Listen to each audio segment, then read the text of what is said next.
बरसात की एक शाम बख्शीगंज गांव के दो लोग भोलू की चाय की दुकान पर बैठे हैं। उनके चेहरों से साफ दिख रहा था कि वो लोग काफी उदास है आज। चाहे ये सभी लोग मिलके भोलू की चाय 2-3 कप पी जाते हैं, वह कोई आज 1 कप चाय तक नहीं पिया। हर कोई गांव की मौजूदा समस्याओं को लेकर बहुत विचलित है। इसी बीच गांव की वर्तमान हेडमास्टर कैलाश उपाध्याय भोलू की चाय की दुकान पर आ पहुंचे।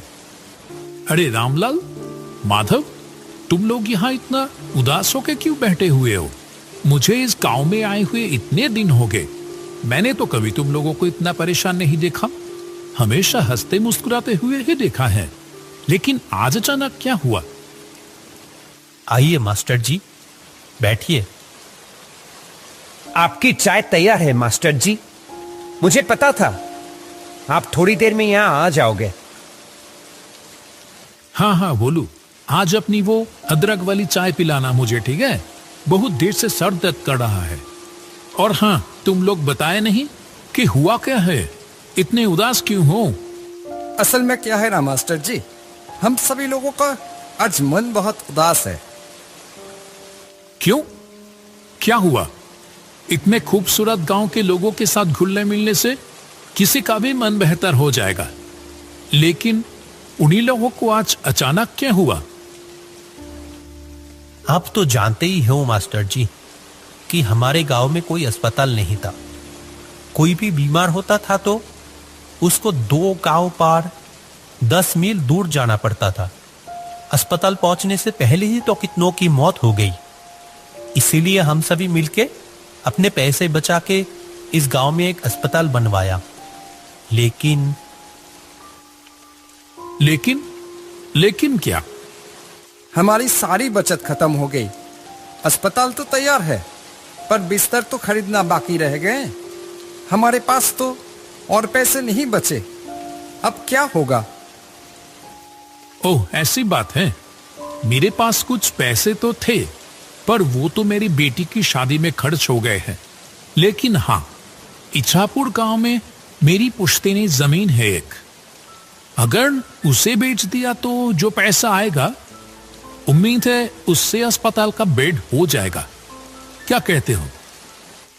ये आप क्या कह रहे हैं मास्टर जी? आप अपनी पुश्तैनी जमीन बेच देंगे?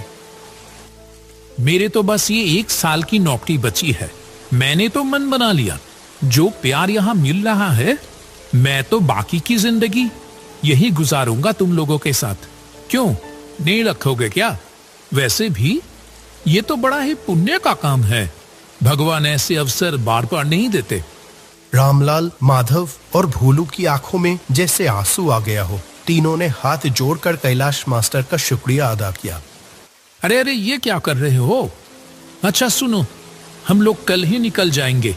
काफी समय से कुछ लोग मुझसे वो जमीन खरीदना चाहते थे। देखते हैं, अगर इस बार बात हुई तो उनको ही बेच देंगे। अगले दिन सुबह कैलाश, रामलाल और माधव इच्छापुर गांव की ओर चल पड़े।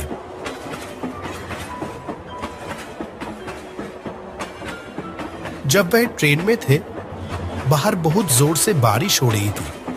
आसमान काले बादलों से ढका हुआ था और हवा भी बहुत तेज चल रही थी। ये बारिश तो रुकने की नाम ही नहीं ले रही है। मैं भी तो वही सोच रहा हूं, इतनी बारिश में जाएंगे कैसे?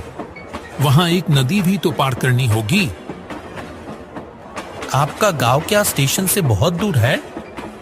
स्टेशन में उतर के पहले हम लोगों को नदी के किनारे पहुंचना होगा, फिर वहां से नाव लेके नदी पार करके जाना होगा मेरा गांव। ऐसे ही बात करते करते समय बीतता चला गया। आखिरकार जब तीनों स्टेशन पर पहुंचे, वो शाम हो चुकी थी। सुनसान स्टेशन पर बस वो तीनों आके ही उतरे। अभी तो बारिश थोड़ी रुकी है, चलो देखते हैं जल्दी से नाव घाट पर पहुंच पाते या नहीं। वो तीनों स्टेशन से बाहर आ गए। आसपास कोई भी नजर नहीं आ रहा था। बारिश के कारण रात का अंधेरा अन्य दिनों के मुकाबले कुछ ज्यादा ही था। घने काले अंधेरे ने चारों ओर जैसे एक जादुई माहौल बना दिया था। वह स्टेशन के पास एक बरगद के पेड़ के नीचे आके रुके।